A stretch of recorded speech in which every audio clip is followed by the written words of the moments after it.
Get her off my roof before I throw her off myself. That was how Cadet Battalion Commander Dalton Cade talked about the woman he dismissed as nothing more than a token assignment at Red Valley's Ranger Assessment Course.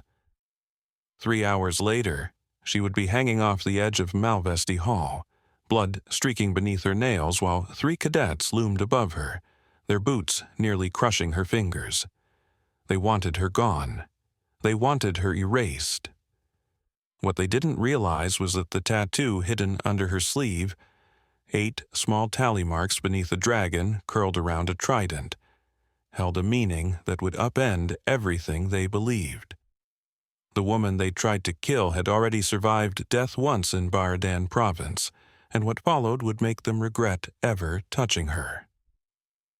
The dawn fog at Red Valley Training Grounds was so thick it tasted metallic, blending with the heavy Aldridge County humidity and the red dust that covered everything by noon.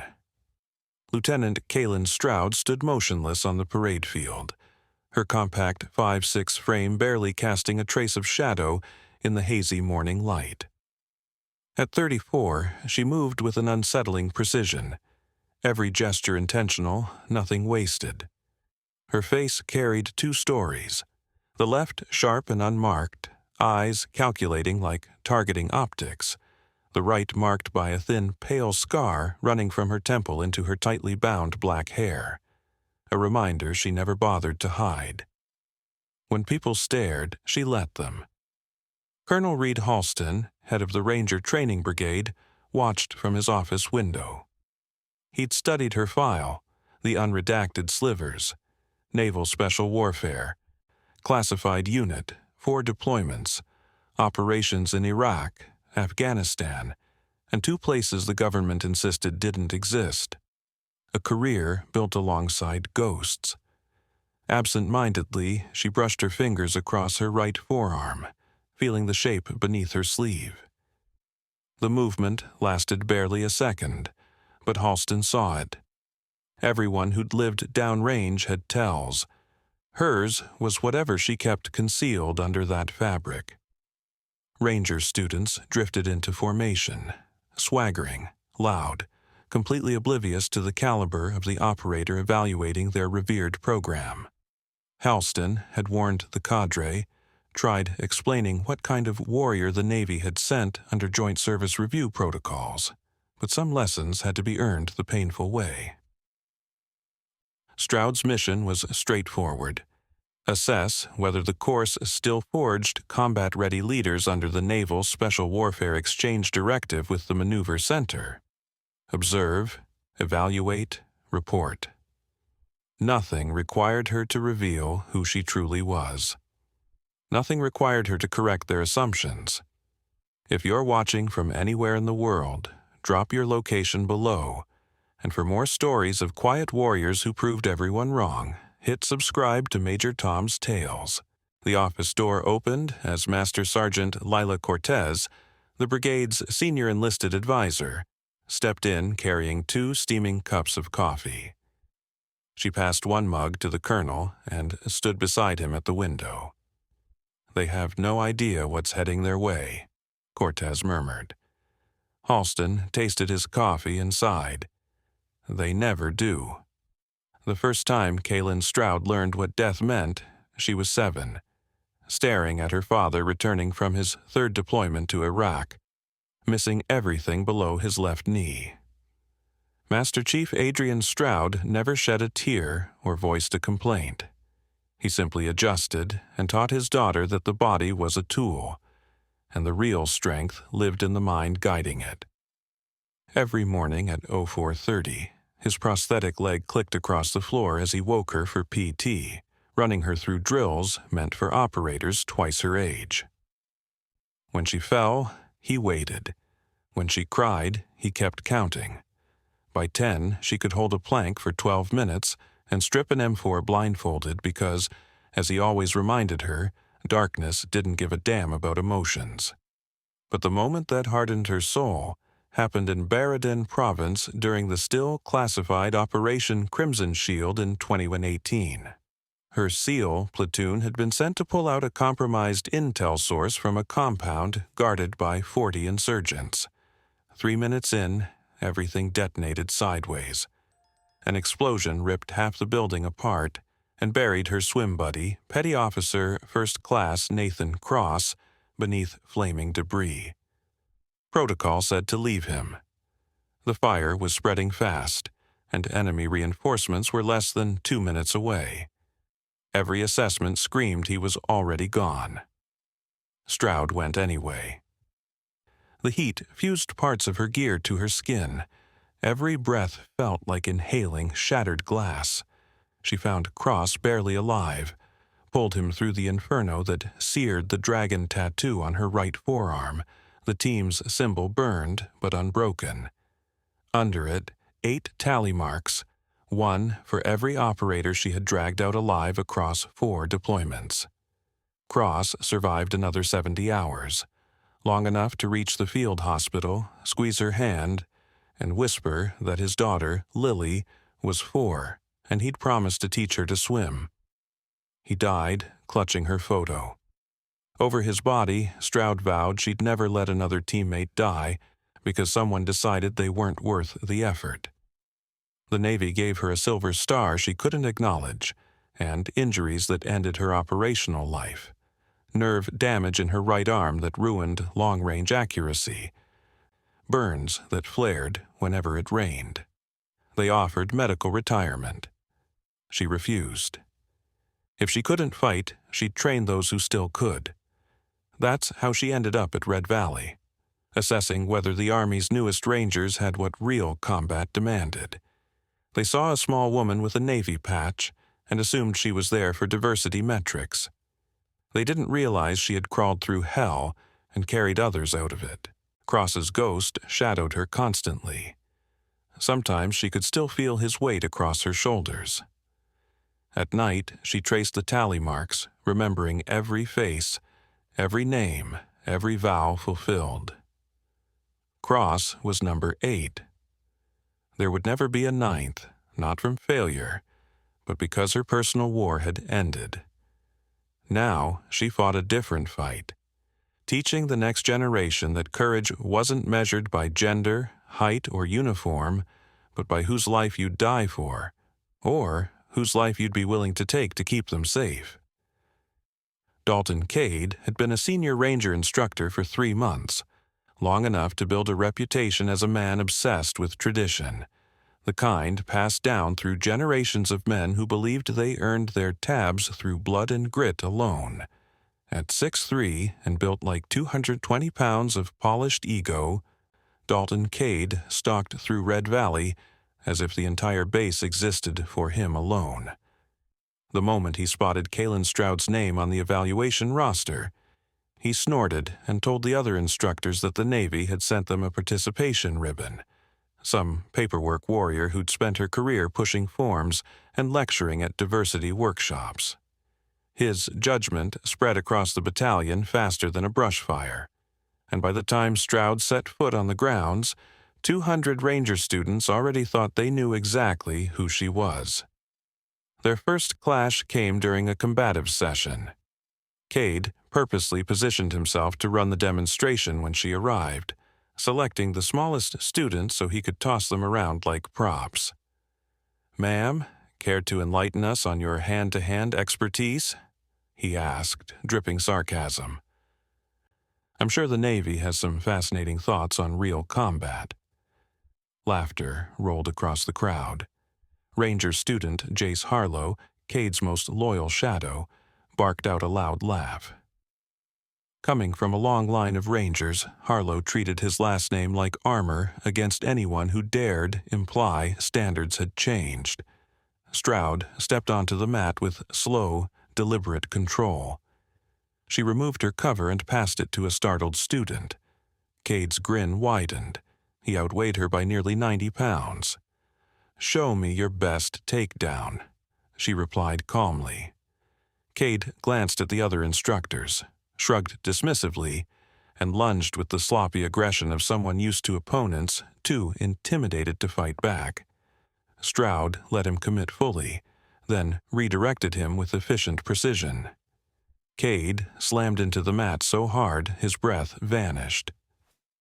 Before he regained orientation, she had him locked in a brief carotid restraint, 2 seconds of perfectly controlled pressure that narrowed his vision into a dark tunnel. She released him instantly, stood, and walked off without a word. Master Sergeant Lila Cortez, observing safety, gave a subtle nod, impressed by the restraint. Humiliation turned to fury. Over the next several weeks, Cade orchestrated a quiet campaign. Conversations dying the moment she entered a room. Her compass mysteriously reversed during land nav. Training schedules shuffled to sabotage her evaluations. Ranger student Avery Locke eventually approached her after a navigation drill, voice tense and low. "Ma'am, something's coming.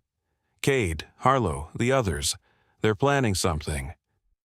Stroud studied the younger woman and saw a reflection of herself 15 years earlier. Someone fighting to earn space in a world determined to shut her out. She rested a steady hand on Locke's shoulder. "Let them try," she said softly. "Some lessons need a real demonstration."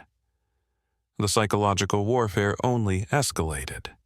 Rumors spread, claims she'd cried in the restroom, that she'd begged for easier standards, that she'd filed harassment complaints. All lies, but lies people were eager to believe. Cade's insecurity kept fueling him. His father had served in special operations and was killed in Afghanistan when Dalton was 16, and he'd spent every day since trying to live up to that shadow. The idea that a Navy woman had put him on the ground so easily gnawed at him like acid. He couldn't sleep, couldn't focus. His entire identity depended on protecting the hierarchy he thought he owned. That night, Stroud sat alone in her temporary quarters, right sleeve rolled up, fingers brushing the raised scars of the dragon tattoo on her forearm. 8 tally marks beneath it, each one a life she had saved. There would never be a 9th, not because she'd failed, but because her body finally had. She pulled a worn photograph from her wallet. Nathan Cross with little Lily riding on his shoulders, both laughing at something outside the frame. Lily would be 11 by now. Stroud sent money every month, quiet deposits into a college fund that would never feel like enough. Not for him, not for what he'd lost. A jolt of nerve pain shot down her right arm, sparking from shoulder to fingertips. Doctors told her it would worsen with time, insisted she was lucky to still have 60% function. Lucky. She had dragged Cross 400 meters through fire and debris, felt her own skin melt into her gear, breathed smoke that turned her lungs into scar tissue, yet they called her lucky. Her phone buzzed. A message from Master Chief Adrian Stroud. "Still standing, Squid." Despite everything, she smiled. Her father never asked if she was okay, never suggested quitting. He only wanted to know if she was still on her feet, because standing was what mattered. You could bleed standing, break standing, die standing. "Still standing," she typed back. She moved to the mirror above the sink. The reflection staring back had sunken eyes and sharp lines where softness used to be. Years in the teams had stripped away everything unnecessary, leaving only what the mission required. But this mission, teaching, judging, guiding, demanded a kind of patience she had never mastered. A memory crept in uninvited. Baradan Province, hour 14. Cross drifting in and out from blood loss, mumbling about Lily, wondering if she'd be proud of him. Stroud had lied, promising he'd see her soon, telling him about the swimming lessons he'd give her when he got home. She held his hand as his pulse thinned and faded beneath her fingertips. The rage that followed made her dangerous in ways that unsettled even her own team. She volunteered for every high-risk op afterward, not chasing death, but trying to make his sacrifice mean something. Now she watched these ranger students playing petty games, questioning her place because of her anatomy instead of her ability. She felt that old fire rising, but rage without purpose was only destruction. Her father taught her that. Cross had learned it too late. She made up her mind, tomorrow, Dalton Cade and his pack would escalate. She felt it in the air, the pressure before violence. They'd push until something snapped.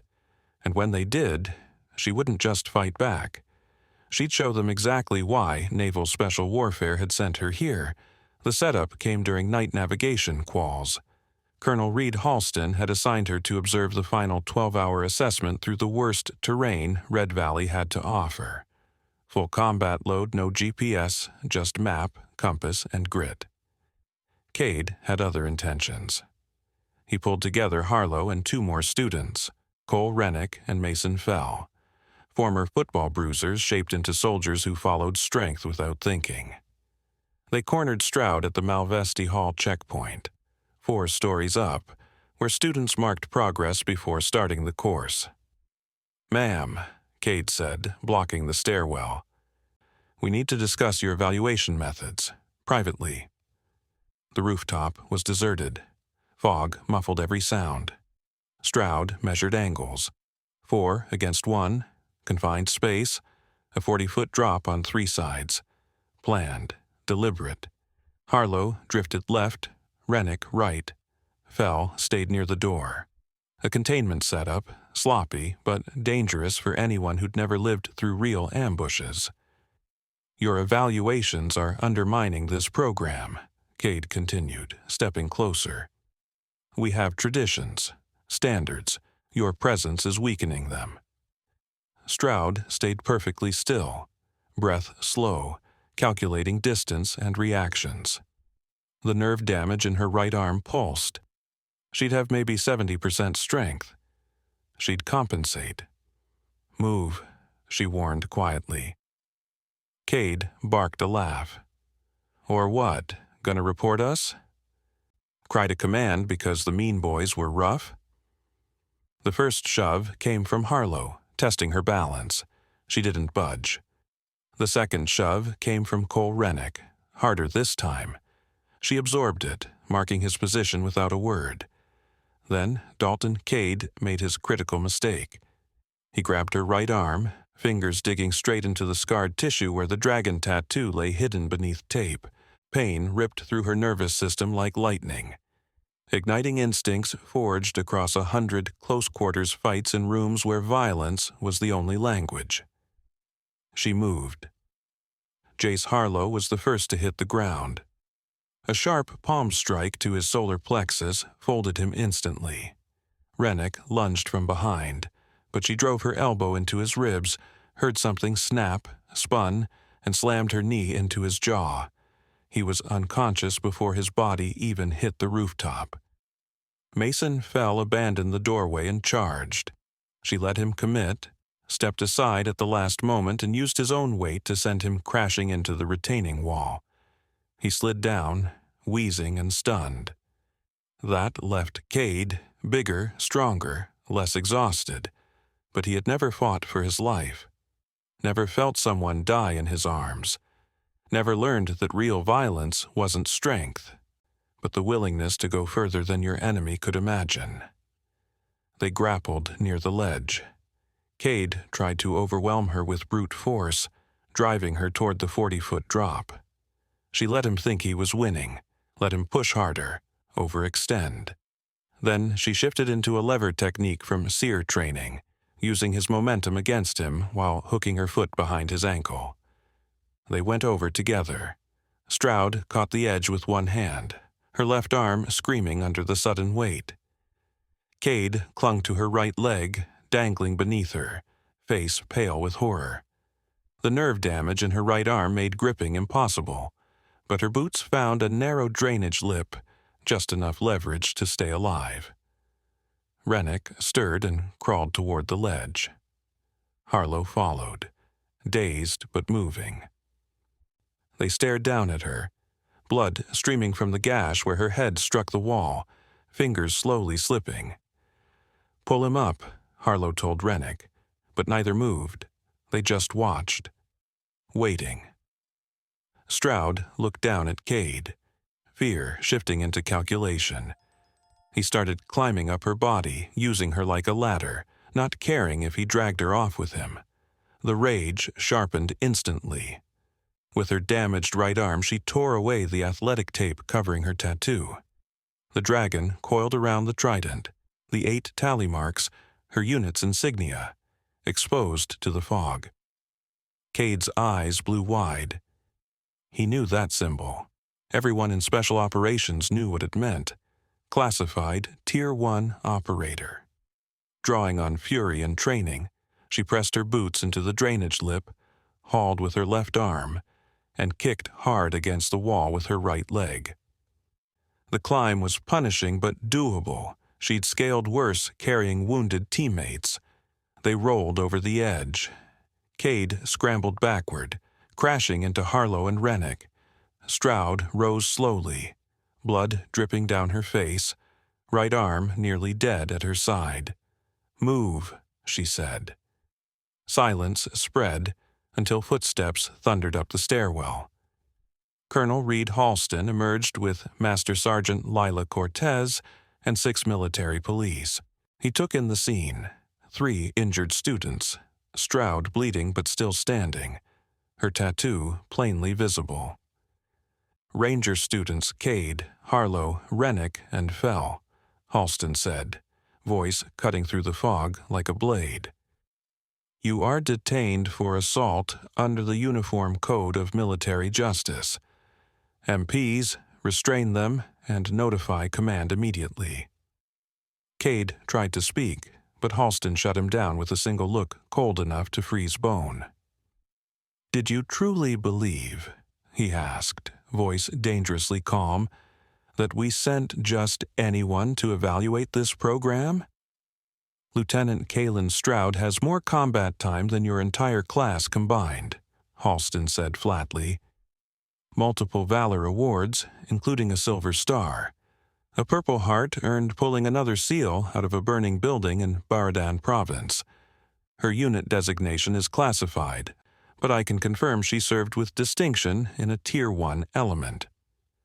Students were gathering from every direction, drawn by the chaos. Whispers spread instantly. Classified unit, Tier 1, 8 rescues.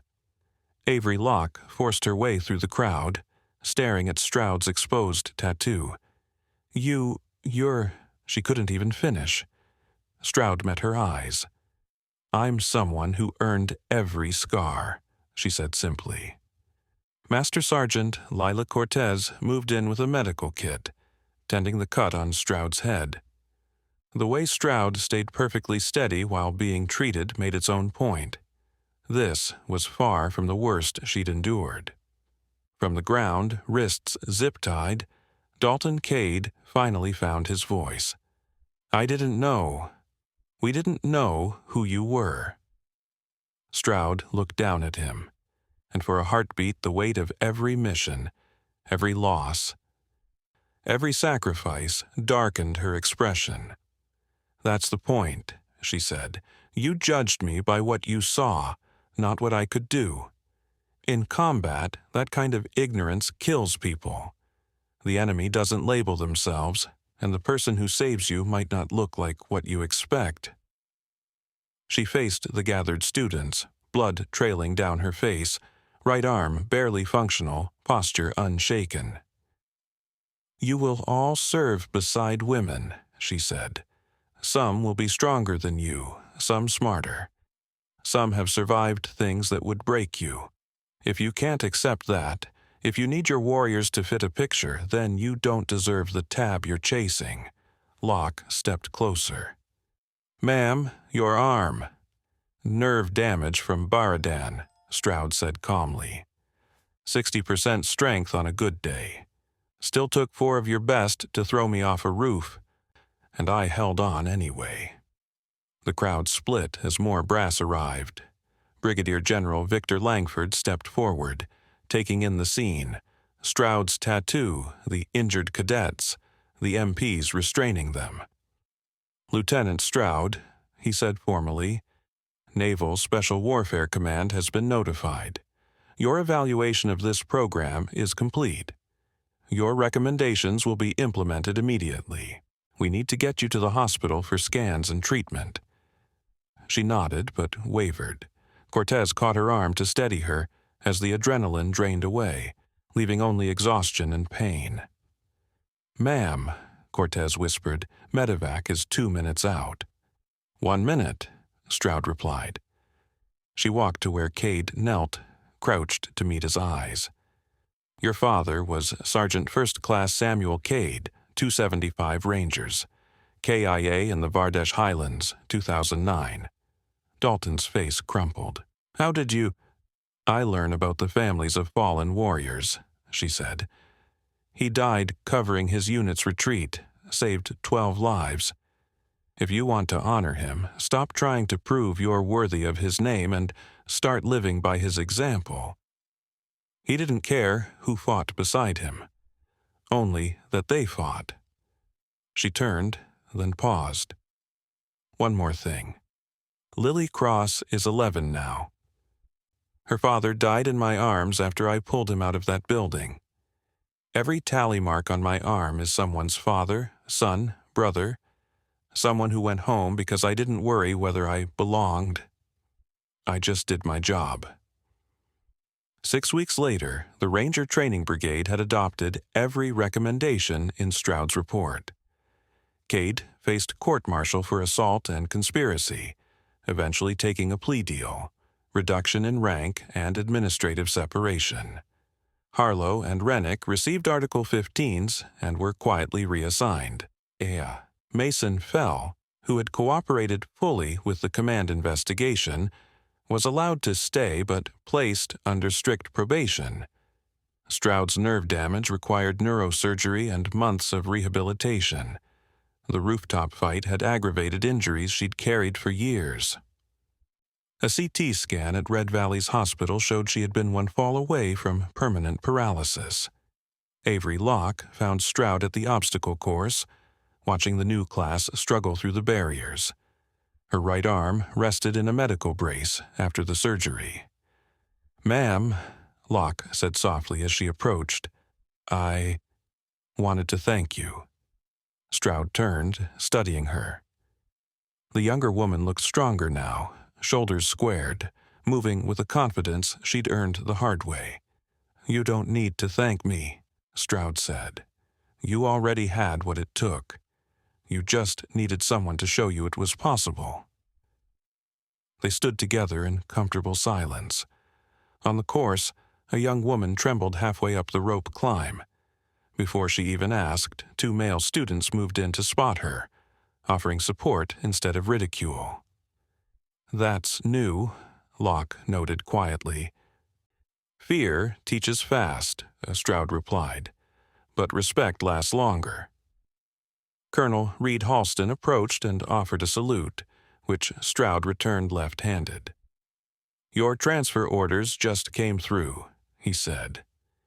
"Naval Special Warfare Command wants you back at Eastwind Bay, senior instructor, SEAL qualification training." Locke's face fell. "You're leaving?" "My work here is done," Stroud said gently. "But the work never really ends. There's always another generation that needs to learn that strength shows up in all shapes and forms."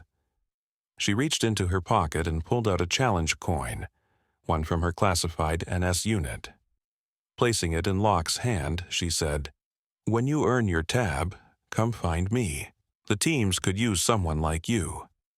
As Stroud walked away, Locke called out, "Ma'am, what about number 9, the 9th tally mark?" Stroud paused. The morning sun caught the lines of her scarred face, revealing both the damage and the resolve. "There is no number 9, she said quietly.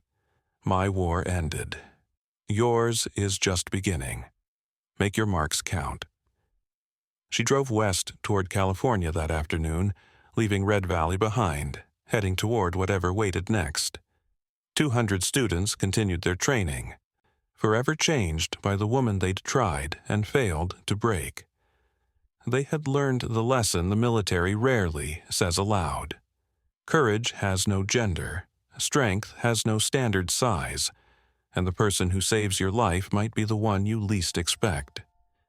In her rearview mirror, the gates of Red Valley shrank until they disappeared completely. Beneath her sleeve, 8 tally marks remained, promises kept. There would never be a 9th, but there would be hundreds of warriors shaped by her scars, carrying forward the truth that heroes come in every form. Sometimes they arrive as 5'6" women with nerve damage and nothing left to prove. The ghost of Nathan Cross could finally rest. His daughter would grow up in a world where female warriors weren't doubted, they were expected, where ability mattered more than chromosomes. Stroud had kept her promise, every single one of them.